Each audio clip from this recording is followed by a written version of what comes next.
Lorsqu'arriva le jour de la Pentecôte, ils étaient tous ensemble en un même lieu. Tout à coup, il vint du ciel un bruit comme celui d'un violent coup de vent, qui remplit toute la maison où ils étaient assis. Des langues leur apparurent, qui semblaient de feu, et qui se séparaient les unes des autres. Il s'en posa sur chacun d'eux. Ils furent tous remplis d'Esprit Saint et se mirent à parler en d'autres langues, selon ce que l'Esprit leur donnait d'énoncer. Or, des Juifs pieux de toutes les nations qui sont sous le ciel habitaient Jérusalem. Au bruit qui se produisit, la multitude accourut et fut bouleversée parce que chacun les entendait parler dans sa propre langue. Étonnés, stupéfaits, ils disaient : « Ces gens qui parlent, ne sont-ils pas tous galiléens ? Comment se fait-il que chacun de nous les entende dans sa langue maternelle ? Parthes, Mèdes, Élamites, habitants de Mésopotamie, de Judée, de Cappadoce, du Pont, d'Asie, de Phrygie, de Pamphylie, d'Égypte, de Libye cyrénaïque, citoyens romains, juifs et prosélytes, crétois et arabes. Nous les entendons dire dans notre langue les œuvres grandioses de Dieu. Tous étaient stupéfaits et perplexes. Ils se disaient les uns aux autres : « Qu'est-ce que cela veut dire ? » Mais d'autres se moquaient en disant : « Ils sont pleins de vin doux. »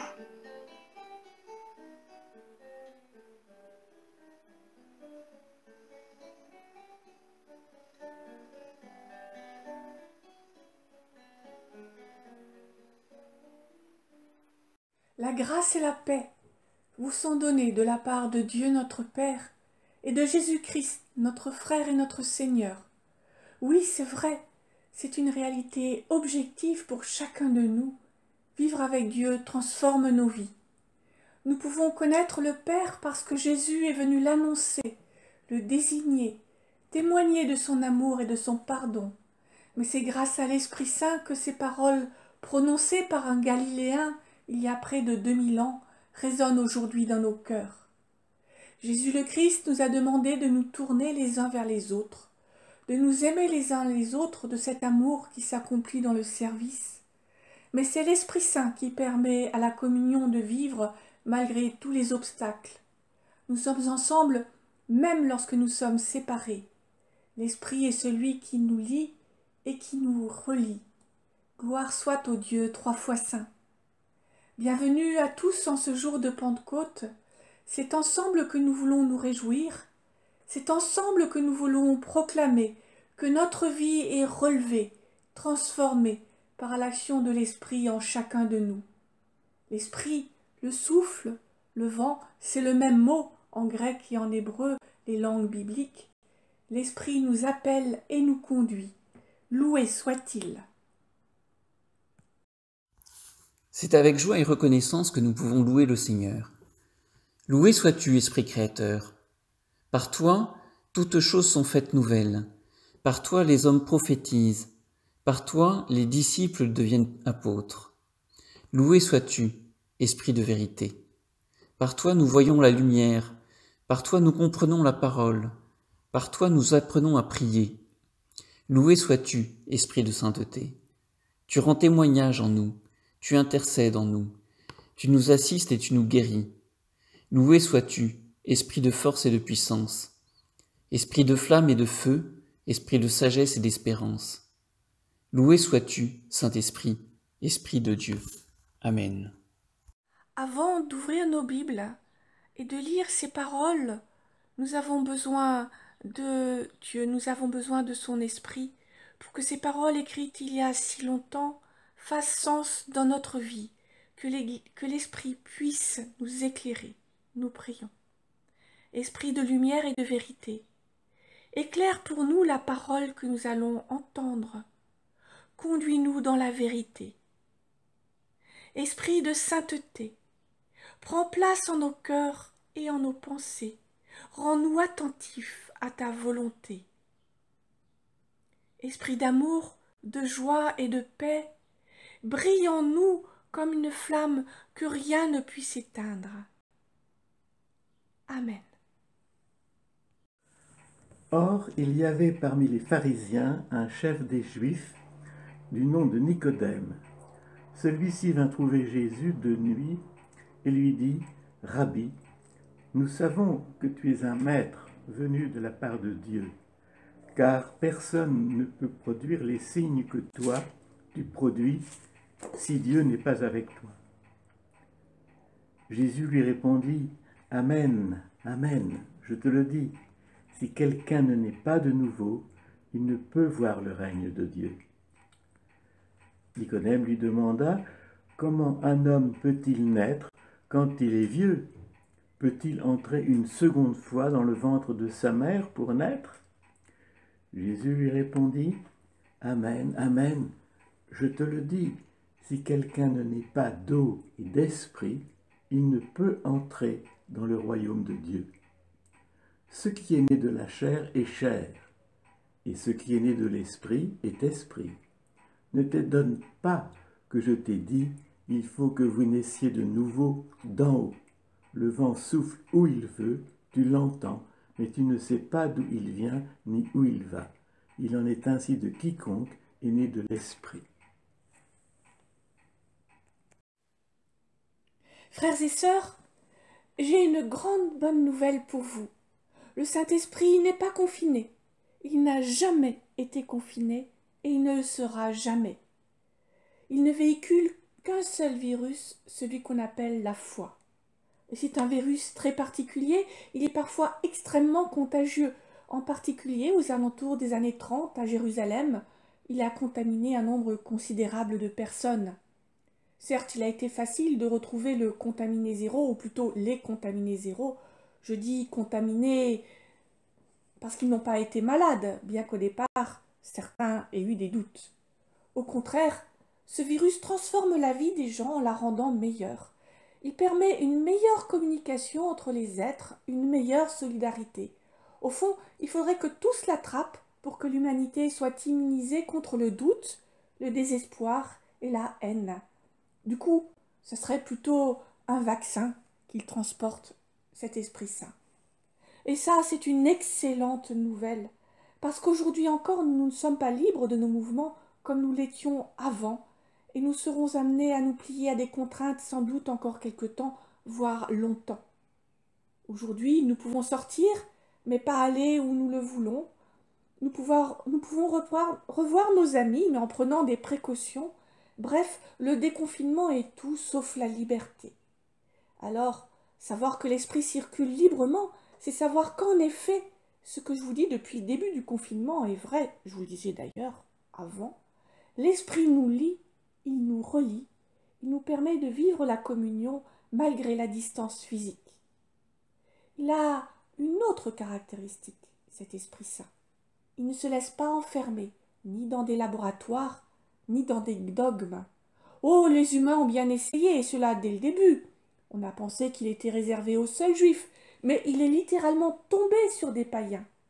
On a voulu faire croire que c'était une affaire réservée à 12 hommes, et que ces hommes avaient acquis le pouvoir de l'enfermer et le transmettre à qui ils voulaient.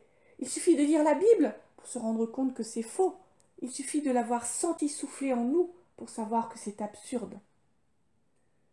Nous avons vécu pour la première fois une année où les chrétiens n'ont pas pu se réunir pour Pâques. Et une partie de l'Église catholique romaine a fait un lobbying intense pour que les lieux de culte soient rouverts à Pentecôte. Pourquoi? L'Esprit ne viendrait-il pas si nous ne sommes pas rassemblés dans un lieu consacré? Ne viendrait-il pas si nous ne sommes pas dans un lieu de culte? Les disciples de Jésus étaient dans une simple maison, Corneille et sa famille aussi, Paul était sur le chemin, de même que l'Éthiopien. Cela c'est faire bien peu confiance à Dieu que de penser qu'il a besoin de nos rites pour se manifester. C'est même mettre la main sur lui que de décider quand, où, comment et qui. La Bible nous montre que Dieu envoie son esprit sur qui il veut. Parfois, c'est sur un païen comme Cyrus, roi des Perses, qui, sans le savoir, va être poussé par l'esprit. Parfois, c'est une femme, comme Marie de Magdala, qui rencontre le ressuscité. Parfois, c'est un bien triste cire, comme Jonas, qui est envoyé par Dieu. L'esprit peut transformer ou simplement utiliser ceux qu'il choisit. Marie devient la première apôtre, les disciples partent jusqu'au bout du monde, Paul devient qui on sait. Parfois, rien ne change pour celui qui est poussé par l'esprit. Ainsi, Cyrus ne s'est jamais converti au Dieu d'Israël et ne s'est même pas rendu compte que le Seigneur se servait de lui. L'esprit n'est pas confiné, il va où il veut et personne ne peut le diriger. C'est pourquoi nous pouvons fêter la Pentecôte chacun chez nous, avec nos proches ou des amis, en tout petit groupe ou tout seul. La preuve que l'esprit n'a pas besoin de nos rites et de nos assemblées, c'est vous qui êtes en train de regarder cette vidéo. Vous qui n'attendez pas de retrouver le confort de nos cultes pour rejoindre par le cœur et l'esprit tous ceux qui veulent le louer. Louer l'esprit, louer le Seigneur, le prier, méditer sa parole, que ce soit en ce moment même ou dans nos différents groupes.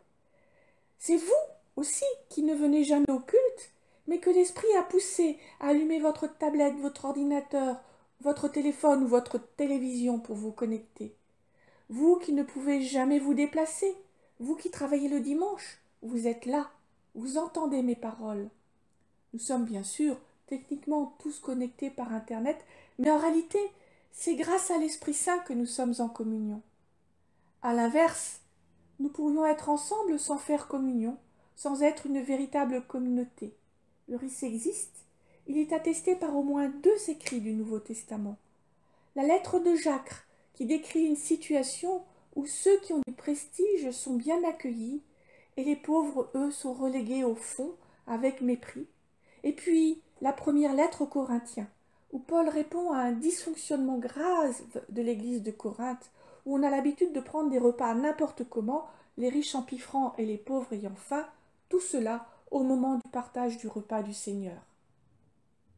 Nous aurions pu ouvrir notre temple, ou plutôt, nous avions l'autorisation de l'ouvrir. Mais le confort de nos assemblées, lui, est bien loin de revenir. Nous allons l'ouvrir dès que nous serons matériellement prêts, c'est-à-dire dès qu'il y aura un nombre suffisant de bénévoles pour veiller à ce que toutes les précautions soient respectées, et puis aussi, s'il y a des bénévoles qui ont envie de venir au culte, ceux qui ne sont ni trop jeunes, ni trop âgés, ni trop fragiles, ont-ils vraiment l'envie de vivre nos assemblées, chacun dans ses 4 mètres carrés, masqués, sans pouvoir chanter. D'ailleurs, au fond, pour Pentecôte, c'était une fausse bonne idée, parce que derrière un masque, on ne respire pas bien. Alors parler du souffle de l'esprit quand on a du mal à chanter, du mal parfois même à respirer, cela ne parle pas forcément beaucoup. L'esprit souffle où il veut, et personne ne sait d'où il vient ni où il va, et il en est de même de quiconque est né de l'esprit. Naître de l'esprit, c'est le recevoir, l'accueillir, se laisser porter par lui. Et parfois, nous ne savons pas nous-mêmes où l'esprit nous envoie. Et souvent, quand nous le savons, nous n'avons pas très envie d'y aller. En effet, l'esprit ne nous conduit pas toujours sur un chemin bien agréable. C'est vrai depuis le début, nous dit la Bible. Jésus est poussé dans le désert par l'esprit, et je ne pense pas que c'était une partie de plaisir, cette épreuve. Paul va suivre le chemin sur lequel l'Esprit Saint le pousse. Cela veut le mener à Rome et au martyre, comme la plupart des premiers apôtres. Nous pourrions multiplier les exemples. À l'inverse, l'Esprit provoque des rencontres surprenantes et providentielles. Nous nous souvenons de Philippe, au début des Actes des Apôtres, que Dieu place sur la route d'un Éthiopien qui va du coup pouvoir recevoir le baptême. Mais nous pouvons aussi relire nos vies et découvrir ou redécouvrir des lieux de rencontre inattendus où l'Esprit Saint était à l'œuvre. Cela me rappelle l'histoire de Joseph, fils de Jacob dans la Genèse, vendu par ses frères, qui relient son histoire en pardonnant à ces derniers. Il considère que toutes les épreuves envoyées par Dieu l'ont conduit là où il se trouve, premier ministre de Pharaon, pour qu'il puisse, lui, sauver sa famille de la famine. Parfois l'Esprit nous sauve, parfois il nous envoie. C'est parfois un événement existentiel fort, mais d'autres rencontres ne sont découvertes qu'à la relecture de nos vies. Le jour de Pentecôte, nous célébrons ce que nous avons l'habitude d'appeler le don de l'Esprit. Mais en réalité, l'Esprit n'est pas donné, nous ne le possédons pas. Ce qui nous est donné, c'est une présence, une force, un appui. Jean l'appelle le consolateur. Mais en réalité, ce don est perpétuellement renouvelé et nous sommes appelés à l'accepter encore et encore. Celui qui est né de l'Esprit ne le possède pas plus que nous ne possédons nos parents biologiques. Nous n'avons pas de prise sur cet esprit qui nous pousse, qui nous guide, qui nous soutient. Et ultimement, l'Esprit Saint ne nous possède pas non plus. Je disais que parfois il nous conduit là où nous ne voulons pas aller. Mais personne ne nous oblige physiquement à y aller. Nous savons que c'est Dieu, ce que Dieu veut pour nous, nous le sentons, mais nous pouvons dire non. Et si souvent, hélas, nous disons non. Je dis hélas parce que Dieu est un Dieu qui bénit, qui veut et qui dit du bien. Même si marcher sur le chemin il nous envoie implique de traverser une épreuve, ce chemin est meilleur pour nous que celui que nous choisirions nous-mêmes, que nous choisissons souvent pour nous-mêmes. Oui, souvent, nous ne voulons pas naître de nouveau. Naître de nouveau. Cette expression de Jésus me parle au plus profond de moi. En effet, la naissance, c'est le commencement de notre histoire personnelle. Et nous savons que ce qui se passe dans notre toute petite enfance est primordial dans notre devenir. Nous savons aussi que ce que nous retenons le plus quand notre mémoire nous quitte, ce sont nos souvenirs d'enfance. Certaines théologies évangéliques parlent de la conversion comme d'une rupture dans la vie. Il y a un avant et il y a un après. Comme si on pouvait ou si on voulait effacer toute une partie de notre vie. Eh bien, c'est particulièrement important de rappeler que rien n'est effacé, contrairement à ce que nous racontent certains de nos cantiques. Ce n'est valable éventuellement que de notre vie avec Dieu. Tous les jours, nous recommençons une vie nouvelle avec lui. Mais même avec lui, rien n'est effacé. Pardonner, ce n'est pas effacer. De plus, dire qu'une vie nouvelle commence quand on se convertit est faux aussi, parce que Dieu a toujours été là, lui. L'Esprit a toujours été présent dans nos vies.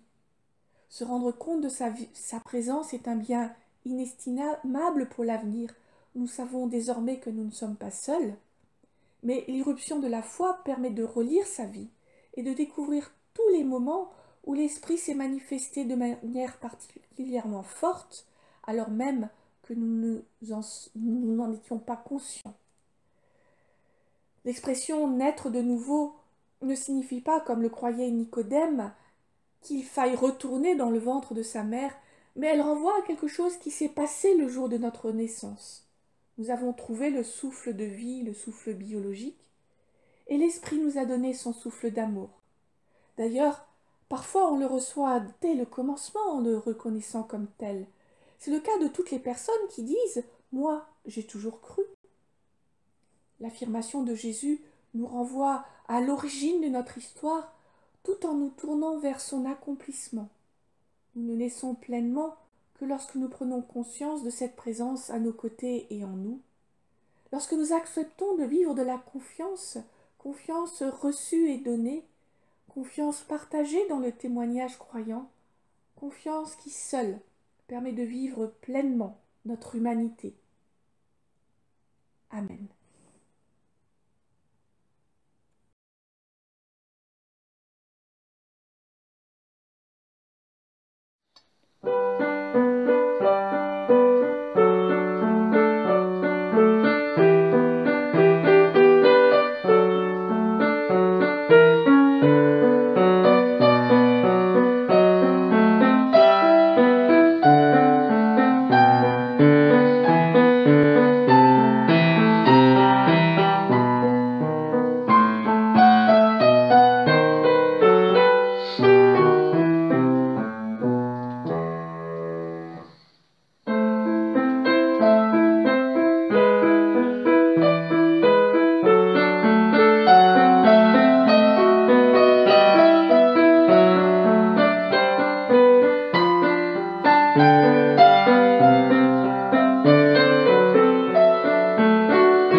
professons notre foi.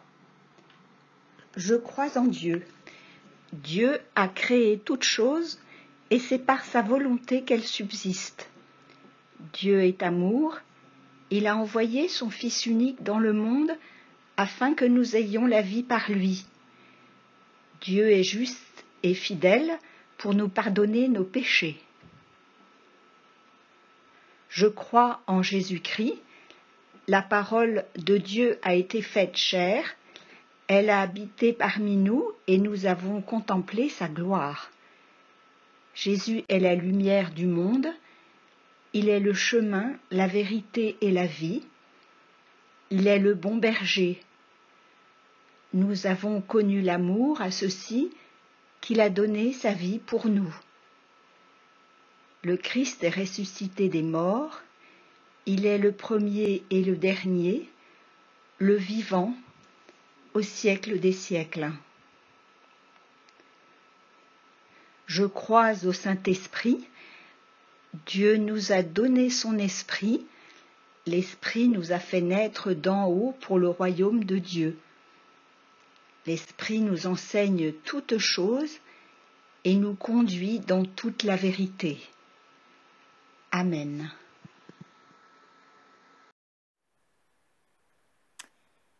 Voici quelques annonces. Comme nous l'avons commencé, nous clôturons ce temps liturgique de Pâques dans un mode de vie communautaire dégradé. Mais même si nous sommes séparés de corps, ce jour de Pentecôte nous aide à nous rappeler que nous sommes rassemblés par l'Esprit. Combien de temps allons-nous devoir vivre ce temps de séparation physique ?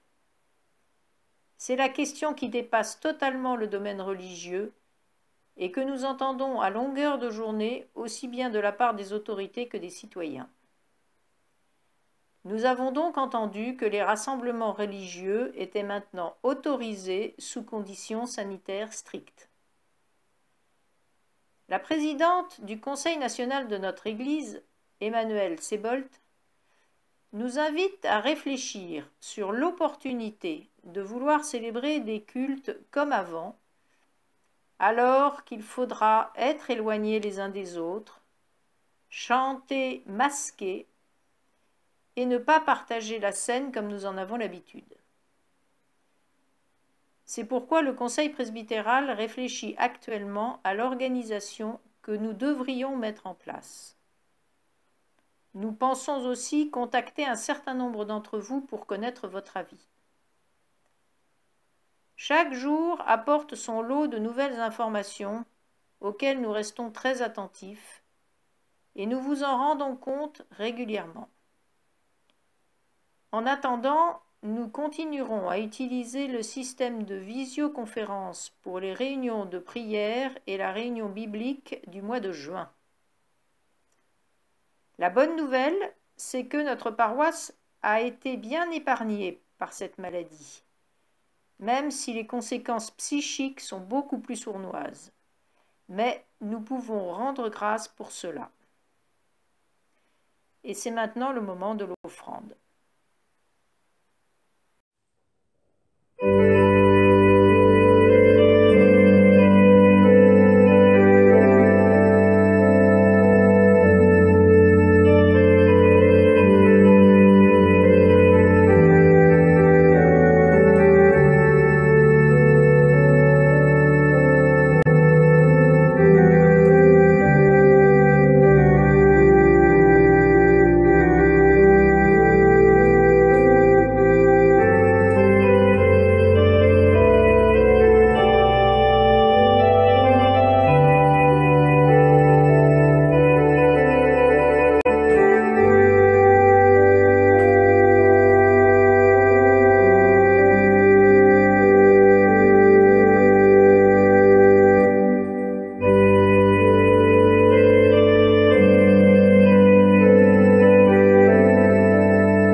complètes sans cesse ton Église depuis la première Pentecôte.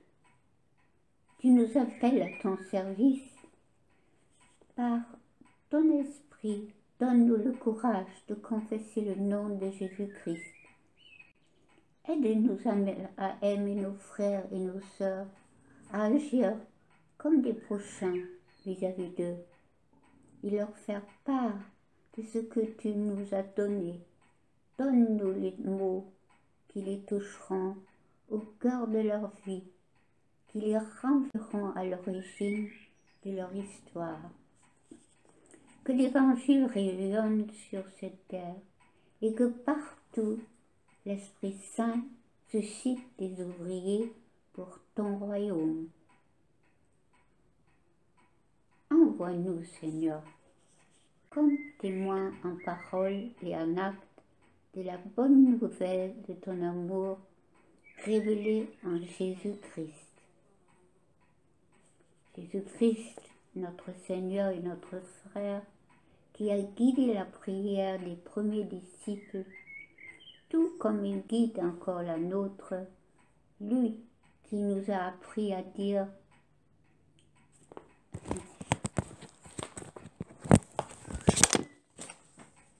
« Notre Père, qui es aux cieux, que ton nom soit sanctifié, que ton règne vienne, que ta volonté soit faite sur la terre comme au ciel.